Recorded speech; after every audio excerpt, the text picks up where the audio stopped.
او موږ تاسو ته پکار ده چې هر یو باید یو بچی ودین ته ورکړي. په ورځ د قیامت باندې د حفیظ قرآن د مور پلار په سر باندې داسې تاج پر سر کړي چې هغه به تر نورو هم وشاړي، او دته به دا ویل کېږي چې داسې هغه کسان چې هغو ته د جهنم کاپه د هغو په عملنامه باندې ویل سوي هغه لس جهنمیان چې ستا خوښ یې هغه کس جنت ته درسره بوځي.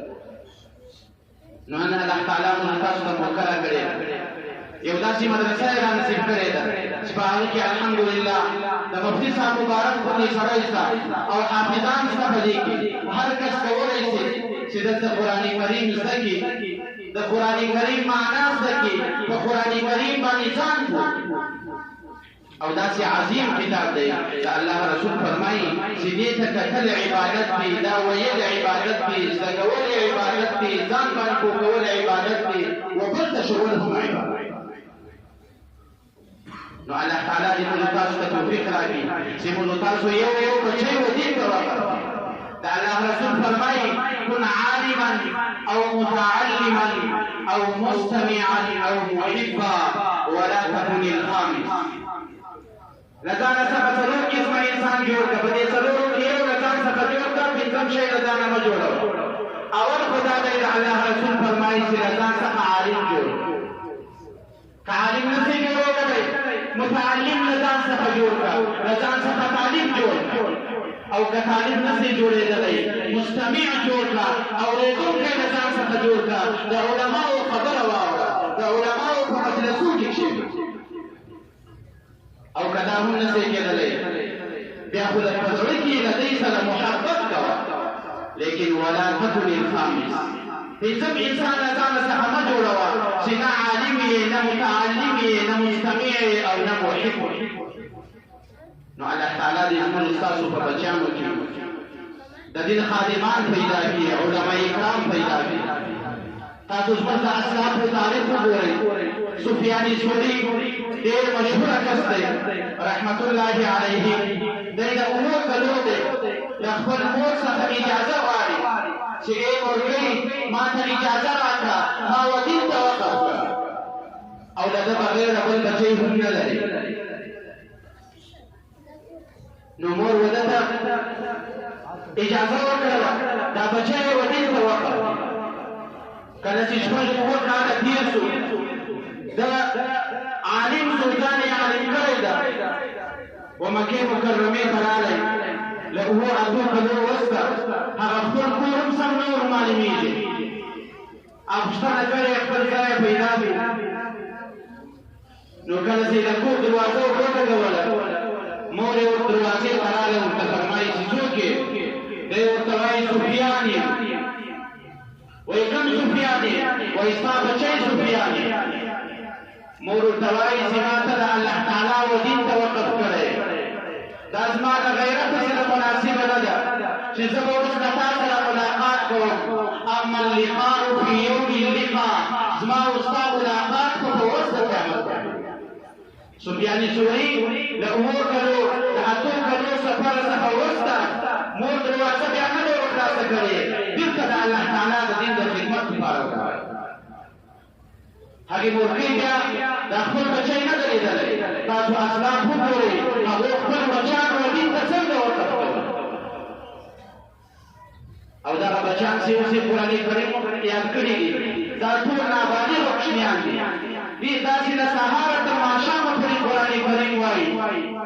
د دغه ټول ثواب د مور پلار و عملنامې ته ځکه دی خو بلوغ ته نه دي رسېدلي. دی چې هر نیک کار کوي، چې هر آیات دی وایي، او دی به څومره آیاتونه ویلي، په درې څلورو کاله کې به دی څونه وارې قرآن کریم ختم کړی. نو د دې ثواب ټول د دې مور پلار په عملنامه کې لیکل کېږي. نو موږ تاسو ته پکار ده چې موږ تاسو باید خپل بچیان و دین ته وقف کړو او له علماو سره تعلق جوړ. کوم چیرې له علماو سره تعلق نه وي. په صحابه کرامو کې یو صحابي چې د اسامه بن زید په نامه باندې دی، د حجة الوداع په موقع باندې محمد رسول الله صلی الله علیه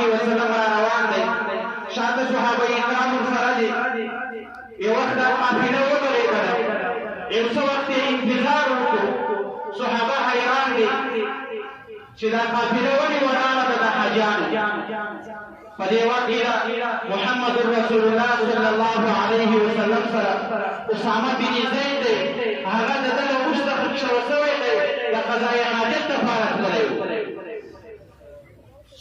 نو کله چې هغه اسامه بن زید راغی صحابه کرامو چې ولیدی دی د رنګ له خوا څخه یو څه تور و هغه ورته فرمایي په صحابه کرامو کې بعضو کسانو دا خبره وکړه علي اخرتنا آیا موږ د دې تور دپاره د دې بدرنګي دپاره دا دومره قافله ولاړه وه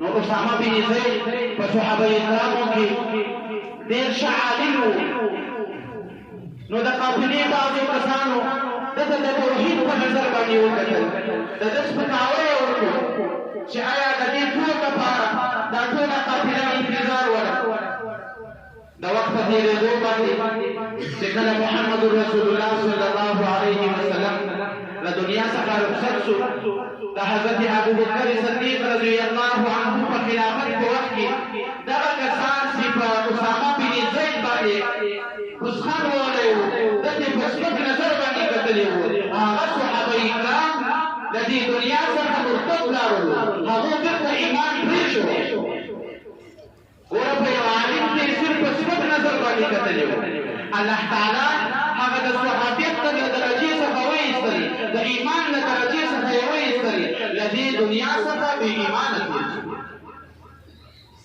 نو الله تعالی دې موږ تاسو ته توفیق راکړي چې موږ تاسو باید یو یو بچی و دین ته وقف کړو او دغه مدرسه په خپل خیال کې وساتو دغه مدرسه و بل چا ته مجبوره نه کړو داسې نه چې مفتي صاحب یا حافظ صاحب یا بل ځای ګرځي یا بل ځای پوښتنه کوي د مدرسې ضرورت له بل ځای څخه د جمعې په ورځ خو هر کس د جمعې ولمانځه ته راځي په عامو ورځو کې خو یو هم نه وي خلاص باید د جمعې په ورځ تاسو د مفتي صاحب سره لازمي مداخلات کوئ په میاشت روپۍ والي ورته وایاست چې کوم شي د ستاسو ضرورت وي هغه موږ ته ویلی د دې بدله به الله تعالی یو په اویا باندې درکوي که اخلاص و یو په 700 به یو په 7,000 نو الله تعالی دې موږ تاسو ته توفیق راکړي چې دغه مدرسه داسې شاده او آباد ولرو واخر دعوانا الحمد لله رب العالمین